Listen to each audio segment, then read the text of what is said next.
पुर्तगाल में इमिग्रेशन ने भाई पेंडिंग केसेस जितने भी थे उन सबको ये वाले लेटर्स भेज दिए। वो कौन से पेंडिंग केसेस थे और ये लेटर है क्या है, इसकी कहानी क्या है। असल में लोग यहाँ पे कुछ ऐसे नोटिफिकेशंस आते हैं तो कंफ्यूज हो जाते हैं, उनको नॉलेज नहीं होता कि क्या कह क्या रहे हैं। हालांकि आप ट्रांसलेट भी करेंगे तो फिर भी उस पर लिखा होता है, लेकिन वो फिर भी समझ नहीं आती।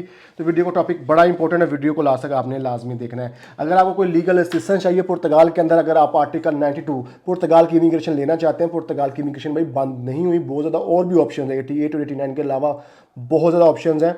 तो अगर तो आपको कोई लीगल असिस्टेंस चाहिए तो भाई डिस्क्रिप्शन में ऑफिस की कॉन्टैक्ट डिटेल मौजूद है, वहाँ कॉन्टैक्ट कर सकते हैं। वेबसाइट भी है, एड्रेस भी है ऑफिस का, आप डायरेक्टली ऑफिस भी विज़िट कर सकते हैं। अच्छा ये बात करते हैं पुर्तगाल की। जैसे इमिग्रेशन आपको पता है आयमा आजकल जो है वो बायोमेट्रिक ले रहा है, जो स्पेशल सेंटर्स बनाए हुए हैं। बहुत से लोगों को ऑटोमेटिक ईमेल्स भेज दी गई हैं। आपको जैसे पता है कि बहुत ज़्यादा लोग आउट ऑफ कंट्री रह कर अपना ये प्रोसेस स्टार्ट करते थे, और कई लोगों को बेचारों को पता भी नहीं होता ईमेल क्या है क्या नहीं है। बेसिकली पढ़े लिखे नहीं होते, उनको नहीं पता होता इन चीज़ों का। तो वो लोग जो कि कंट्रियों से बाहर हैं उनको इन चीज़ों का पता नहीं है, या जिन्होंने गिव अप कर दिया हुआ है। तो आप तो भाई आइमा के अंदर रजिस्टर्ड है, आइमा के अंदर आइमा ने तो आपको उनका जो है उन्होंने अपनी फॉर्मेलिटी पूरी करनी है, आपको टच तो ज़रूर करना है। तो जैसे कुछ अर्सा पहले आइमा ने सभी को ईमेल्स भेज दी थी कि भाई आप पेमेंट करें और हम आपको बायोमेट्रिक की डेट देंगे और आएँ आप बायोमेट्रिक करवाएं और कार्ड ले जाएं। कहने में इजी है लेकिन चीज़ें रियलिटी में थोड़ी डिफरेंट होती हैं। तो भाई क्या हुआ कि बहुत से लोगों ने उन ईमेल्स को इग्नोर करना शुरू कर दिया, देखा ही नहीं है, गिव अप कर दिया, किसी को पता नहीं चला, दूसरी कंट्री में रह रहे हैं। तो भाई सीन अब ऐसा है कि आयमा ने अब ये लेटर्स भेजे हैं लोगों को। ये वाले जो लेटर्स हैं ये एक कह लें कि आपको उन्होंने दोबारा से रिमाइंडर दिए, ये रिमाइंडर लेटर्स कह सकते हैं। आप इसको ट्रांसलेट करेंगे, यहाँ पे आप देखेंगे, यहाँ पे उन्होंने अमाउंट लिखी हुई है, यहाँ पे 406 यूरो पॉइंट 90 सेंट।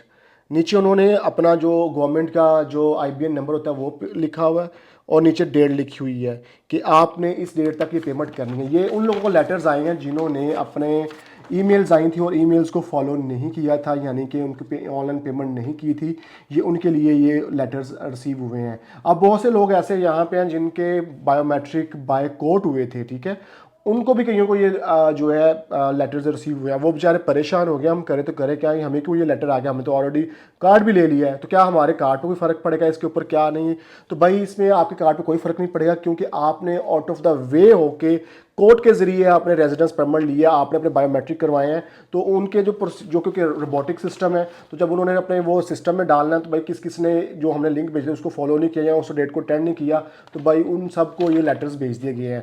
अगर आपका कार्ड आ चुका है, आपने पेमेंट की हुई थी, मामला हो गए हैं, तो आप इस लेटर को इग्नोर कीजिएगा। अगर आप यहाँ पे फिर आपको बता दूँ कि वो हजरात जिन्होंने ऑनलाइन पेमेंट नहीं की थी या उन्होंने गिव अप कर दिया, उनको ये रिमाइंडर नोटिस भेजा गया कि भाई ये आप पेमेंट करें, आप पेमेंट करें। अगर पेमेंट फिर भी नहीं करते तो हम आपकी फ़ाइल को उड़ा देंगे, यानी कि फाइल्स आपकी ख़त्म हो जाएंगी, प्रोसेस से आपको उड़ा देंगे। जैसे आपको लास्ट एक न्यूज़ आई थी कि 70,000 फाइल्स जो हैं वो उन्होंने कर दी हैं, रिजेक्ट कर दी हैं। तो वो ऐसे केसेस हैं जो फॉलोअप नहीं कर रहे अपने प्रोसेस के अंदर, तो उनको उन्होंने उड़ा दिया है। तो इस लेटर का मकसद है कि आपको एक रिमाइंडर देना, अगर आप अपनी फाइल को कंटिन्यू करना चाहते हैं तो एक लास्ट आपको रिमाइंडर दे दिया उन्होंने, ऑनलाइन भी दिया था। अब उन्होंने जो है बाय लेटर फिजिकल भी लेटर भेज के आपको रिमाइंडर दे दिया कि पेमेंट करें, डेट ले, हमें बायोमेट्रिक करवाएं। तो भैया अगर आप इंटरेस्टेड हैं तो इसको फॉलोअप करें, अगर नहीं है तो फिर इसको इग्नोर कर दें, गिव अप कर दें, आपकी फाइल और ऑटोमेटिकली वो उड़ा देंगे, रिजेक्ट कर देंगे। उसके बाद फिर आपके पास कोई ऑप्शन नहीं है। लॉयर के साथ इसके बारे में डिस्कशन हुई थी। लॉयर कह रहा था कि अगर ये भी लेटर किसी को नहीं मिलता, ये वहाँ पे लेटर जाने हैं जहाँ पे आपने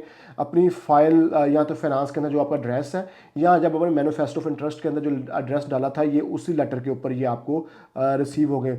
मोस्ट प्रोबेबली ये आपको लेटर रिसीव होगा जहाँ पे जब आपने फाइल लॉक की थी मैनिफेस्टो ऑफ इंटरेस्ट के अंदर, जब आपने जो एड्रेस डालते हैं, नॉर्मली ये लेटर्स 90% उन्हीं एड्रेसेस के ऊपर गए हैं। अगर बहुत रेयर है कि आपके फाइनेंस के एड्रेस को फॉलोअप करेंगे, लेकिन जब आपने इस फाइल को कंटिन्यू ही नहीं किया, उसको छेड़ा ही नहीं है, तो आपका फाइनेंस में एड्रेस भी तो अपडेट नहीं होगा। तो लिहाजा उन्होंने जो ज़्यादातर जो 90% है, जो आपके जो मैनिफेस्टो ऑफ इंटरेस्ट वाला जो पेपर एड्रेस है, उसी के ऊपर जो आपने फर्स्ट टाइम डाला था उसी के ऊपर इन्होंने ये लेटर्स भेज दिए हैं। तो भाई ये थी अपडेट, घबराने की बात नहीं है। अगर आपका प्रोसेस हो चुका हुआ है, आपने पेमेंट कर दी है, आपका कार्ड आ गया तो इसको इग्नोर करें। अगर आपका नहीं अभी कुछ हुआ, आप कंटिन्यू करना चाहते तो पेमेंट करेंगे, ऑनलाइन पेमेंट करेंगे। इन्होंने पेमेंट का तरीका बता दिया, आप ऑनलाइन के अकाउंट में पेमेंट करेंगे तो आपको वो ऑटोमेटिकली अपॉइंटमेंट दे देंगे बायोमेट्रिक की, और आप बायोमेट्रिक करवा के आप अपना कार्ड ले सकते हैं। इसके अलावा जी और एक चीज़ बता दूं आपको, आर्टिकल 92 अभी गोल्डन अपॉर्चुनिटी आप लोगों के पास। अगर आप पुर्तगाल आ रहे हैं, आप यूरोप की किसी भी कंट्री के अंदर मौजूद हैं,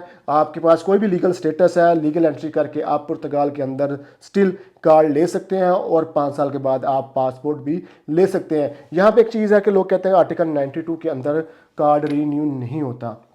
जो हजरात ऐसे कहते हैं उनसे आपने बचना है, और उन्हें कहना है कि भाई कहीं रिटर्न इन्होंने लिखा हुआ है, हमें बताएं, आपने कभी स्टडी किया इस चीज़ को कि आप कैसे कह सकते हैं कि इसके अंदर कार्ड रीन्यू नहीं होता। अगर आपका कार्ड रीन्यू नहीं होता, ऑलरेडी आर्टिकल 92 के अंदर है, तो भाई टीम से कॉन्टैक्ट कर लीजिएगा, लॉयर के थ्रू, विद लॉयर आपको सारी असिस्टेंस दी जाएगी और आपका कार्ड भी रीन्यू करवा दिया जाएगा। जिन लोगों को नहीं पता तो उन्होंने उड़ती खबरें सुन के आपको कंफ्यूज ही करना है। पुर्तगाल की इमिग्रेशन बड़ी स्मूथ है। अगर आप लीगल वे में चल रहे हैं, अच्छे रास्ते पे, सीधे रास्ते पे चल रहे हैं, तो यहाँ का कार्ड लेना कोई मुश्किल बात नहीं है, और 5 साल बाद पासपोर्ट भी लेना कोई बड़ी बात नहीं है, अगर आप सही रास्ते पे चल रहे हैं और लीगल वे में चल रहे हैं। अगर आप इधर उधर भटकेंगे, इधर सुनी बात उधर की, उधर से उठाई बात उधर की, अपने डॉक्यूमेंट्स में ये किया वो किया, 2 नंबरियाँ की, तो फिर आपके लिए प्रॉब्लम है। इमिग्रेशन ने जो डिसीजन देना है वो आपके डॉक्यूमेंट्स पे देना है। उम्मीद करता हूँ आपको इस वीडियो से काफ़ी हेल्प मिली होगी। वीडियो को लाइक शेयर कमेंट लाजमी कर दे करें।